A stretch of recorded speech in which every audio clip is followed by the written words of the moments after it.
Assalamualaikum warahmatullahi wabarakatuh. Pertama-tama izinkan saya mengucapkan terima kasih banyak karena sudah menyempatkan waktu untuk menonton dan menyimak pemaparan saya kali ini. Pada video ini saya akan membawakan hasil kajian saya mengenai perencanaan strategi sistem informasi pada salah satu perusahaan infrastruktur digital di Indonesia. Semoga apa yang saya sampaikan nanti bisa memberikan gambaran yang jelas dan bermanfaat. Kita semua tahu bahwa transformasi digital sekarang bukan lagi sesuatu yang bisa ditunda. Hampir semua industri termasuk infrastruktur telekomunikasi sudah merasakan tekanan yang berubah secara signifikan. Indonesia sendiri kebutuhan konektivitas terus meledak, didorong oleh pertumbuhan ekonomi digital, maraknya layanan berbasis cloud IoT, dan perluasan internet ke pelosok Nusantara. Semua ini menciptakan peluang yang sangat besar sekaligus tantangan yang tidak bisa dianggap remeh. Disinilah perencanaan strategi sistem informasi atau yang biasa disingkat PSSI menjadi sangat penting. Tanpa perencanaan yang matang, investasi teknologi bisa jadi tidak terarah dan akhirnya tidak berdampak apa-apa bagi bisnis. Nah, objek kajian kali ini adalah PT Sinergi Inti Andalan Prima Tbk, sebuah perusahaan infrastruktur jaringan yang saat ini sedang dalam fase transformasi strategis yang cukup krusial. PT Sinergi Inti Andalan Prima Tbk atau yang lebih dikenal dengan nama merek Sinergi Networks dengan kode saham INET di Bursa Efek Indonesia adalah perusahaan holding yang bergerak di bidang infrastruktur dan layanan konektivitas digital. Perusahaan ini berdiri pada tahun 2015, mulai beroperasi secara komersial di 2016 dan resmi melantai di bursa melalui IPO pada tahun 2023. Segmen pasarnya adalah B2B, artinya pelanggannya bukan pengguna internet biasa, melainkan perusahaan-perusahaan seperti ISP, operator telekomunikasi, perbankan, hingga data center. INET melayani lebih dari 100 perusahaan ISP aktif di seluruh Indonesia. Layanan utamanya meliputi IP transit, data center interconnect, local access, colocation, FTTH, hingga wholesale bandwidth. Dari sisi infrastruktur, INET sudah membangun jaringan fiber optik sepanjang 430 km yang mencakup Jabodetabek dan Java Backbone, dan lebih dari 50 point of presence di Indonesia, plus 1 POP di Singapura. Dari sisi finansial, angkanya cukup mengejutkan.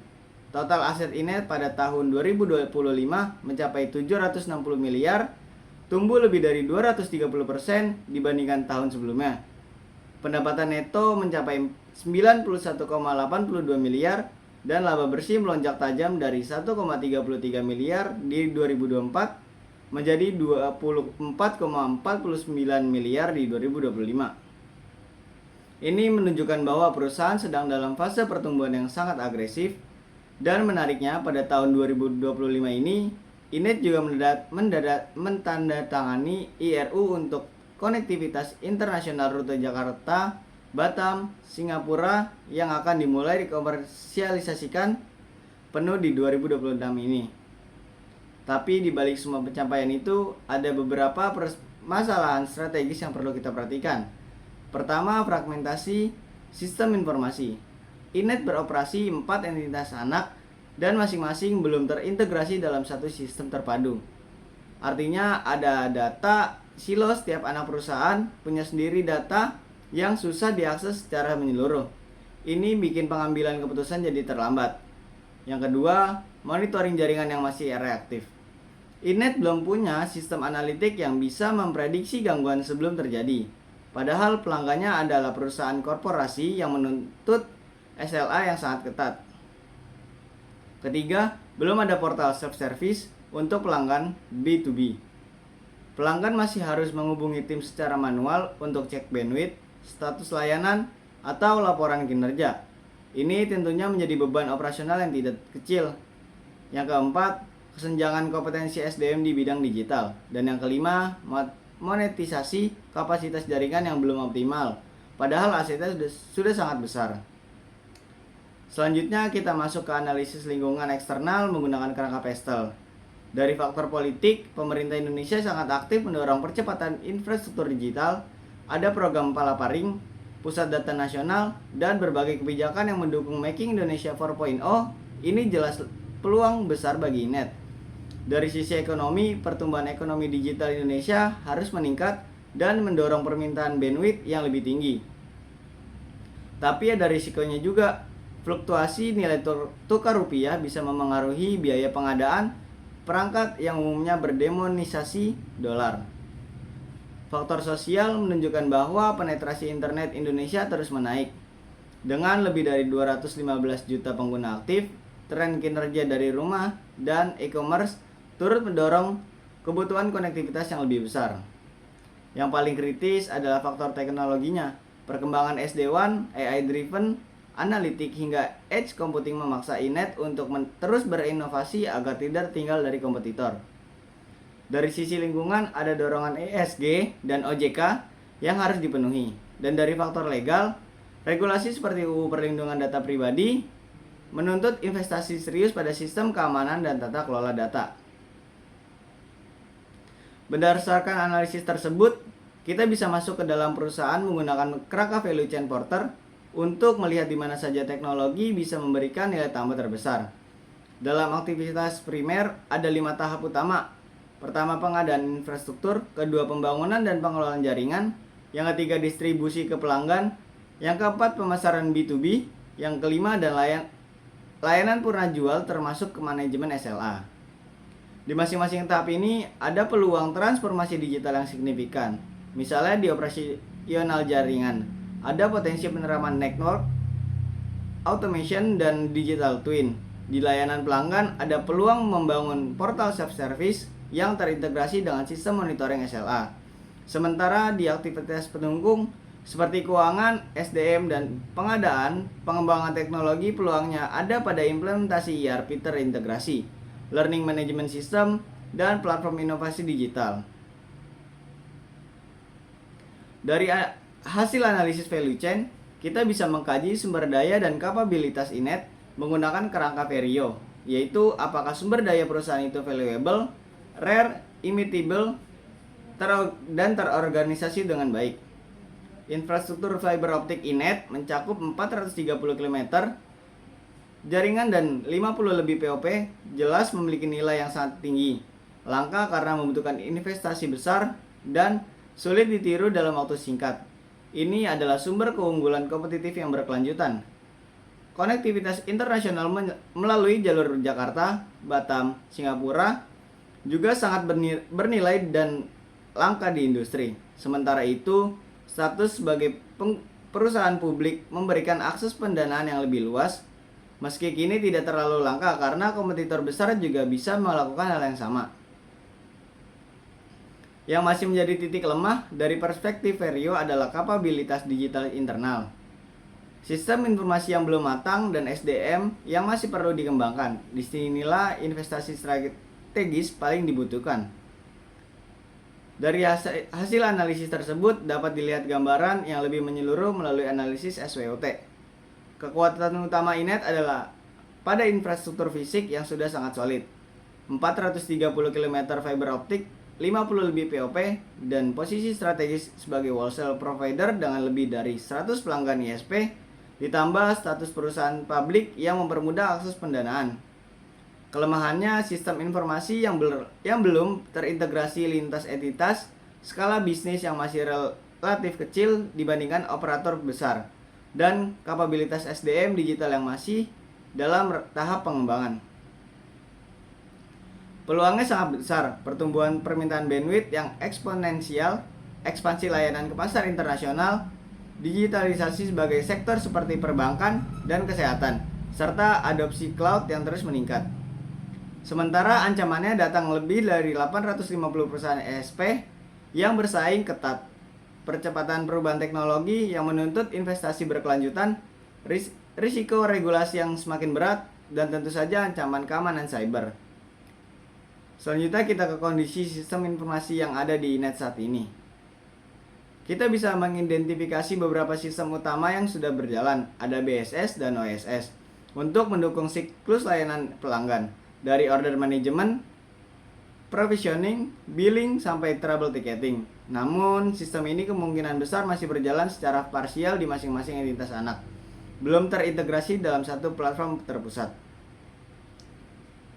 Ada juga sistem CRM yang pengelolaan hubungan dengan pelanggan korporasi yang tampaknya masih bersifat dasar, mengingat skala bisnis yang baru saja berkembang pesat saat IPO.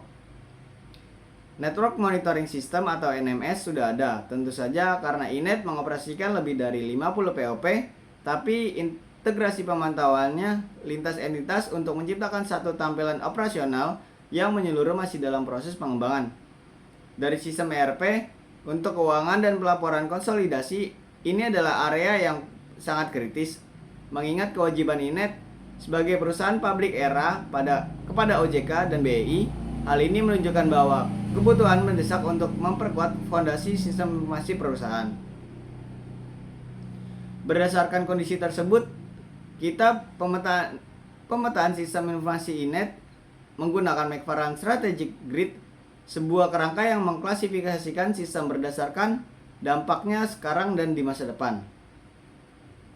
Di kuadran strategik, dampak tinggi sekarang sekaligus tinggi di masa depan, ada 3 sistem yang masuk: AI-driven, Network Analytic Platform, Integrated B2B Customer Portal, dan CRM B2B terintegrasi. Di kuadran high potensial, dampaknya rendah sekarang, tapi sangat tinggi di masa depan. Ada platform Network as a Service, sistem manajemen kapasitas berbasis predictive AI, dan digital twin jaringan. Perusahaan perlu mengeksplorasi dan proof of concept untuk sistem-sistem ini sebelum kebutuhan pasar mencapai titik puncaknya. Di kuadran key operasional, kritis sekarang tapi tidak memberikan diferensiasi komprehensif jangka panjang. Ada NMS yang sudah ada, sistem billing dan trouble ticketing. Fokusnya adalah menjaga stabilitas dan integrasi, bukan pengembangan fitur baru yang mahal. Dan yang terakhir di kuadran support, dampaknya rendah di 2 dimensi. Ada sistem HR, manajemen dokumen, dan aplikasi perkantoran. Strategi terbaiknya adalah pemindahan ke solusi SaaS yang hemat biaya seperti Google Workspace dan Microsoft 365, supaya tim IT bisa fokus ke sistem yang lebih strategis. Dari seluruh analisis yang sudah kita lakukan, ada 5 program strategis yang kami rekomendasikan untuk iNet. Yang pertama, membangun integrasi BSS, OSS, ERP platform, satu ekosistem data terpadu yang menghubungkan seluruh proses bisnis dari 4 entitas anak. Ini adalah fondasi dari segalanya. Tanpa integrasi data yang kuat, program-program lain tidak akan bisa berjalan optimal. Yang kedua, AI-driven network analytic dan predictive maintenance. Dengan platform ini, iNet bisa mendeteksi anomali jaringan sebelum berubah jadi gangguan. Yang ketiga, Integrated B2B Customer Self-Service Portal. Portal ini memberi pelanggan visibilitas penuh atas layanan mereka, dashboard bandwidth, manajemen tiket, laporan SLA, sampai manajemen kontrak digital. Yang keempat, Cyber Security dan Data Governance Framework, termasuk pembangunan Security Operation System, implementasi kebijakan sesuai UU PDP dan target sertifikasi ISO 27001. Dan program yang kelima, Digital Talent Development. Karena semua teknologi canggih, tidak akan berarti apa-apanya tanpa SDM dan yang kompeten untuk menjalankannya. Kelima program ini diimplementasikan secara bertahap dalam 4 fase selama 48 bulan atau sekitar 4 tahun. Fase pertama, bulan 1 sampai 12 adalah fondasi. Fokusnya pada audit sistem, penyusunan kebijakan data governance, setup SOC dasar, dan digital skill assessment SDM. Ini tahap persiapan yang sangat penting. Fase kedua, bulan 13 sampai 24, itu integrasi inti. Di sini mulai dilakukan migrasi data, go live modul, BSS, OSS, ERP untuk billing dan keuangan. Pilot manajemen machine learning untuk network analitik sekaligus pengembangan back-end portal pelanggan. Fase ketiga, bulan 25 sampai 36, fokus ke pelanggan dan analitik lanjutan. Portal pelanggan diluncurkan penuh, monitoring SLA dan capacity forecasting diaktifkan. dan program OKR berbasis data analitik mulai diterapkan. Fase keempat, bulan 37 sampai 48 adalah Intelligent Optimization. Menuju manajemen jaringan yang otonom berbasis AI, keamanan berbasis otomasi, dan budaya digital yang mandiri. Baik, sekarang kita masuk kesimpulan. Pertama, Inet berada di momen transformasi yang sangat kritis. Infrastruktur fisika sudah sangat kuat, tapi matangnya sistem informasi internalnya belum sepenuhnya selaras dengan ambisi transformasi yang sudah diterapkan. Kedua, peluang terbesarnya terletak pada 3 area utama: otomatisasi operasional jaringan, layanan pelanggan yang lebih digital dan transparan, serta integrasi data lintas entitas. Yang ketiga, lingkungan eksternal secara keseluruhan kondusif bagi pertumbuhan Inet, tapi risiko regulasi dan persaingan harus tetap dimitigasi secara proaktif. Dan keempat, kelima, program yang kami rekomendasikan bukan program yang berdiri sendiri. Mereka saling terintegrasi dan memperkuat satu sama lain. Kalau implementasikan sesuai roadmap, Inet berpotensi menjadi pemimpin transformasi digital di industri infrastruktur jaringan Indonesia. Demikian yang dapat saya sampaikan. Saya berharap ini bisa memberikan gambaran yang komprehensif dan bermanfaat, khususnya dalam bidang perencanaan strategi sistem informasi di industri infrastruktur digital. Wabillahi taufiq wal hidayah. Wassalamualaikum warahmatullahi wabarakatuh.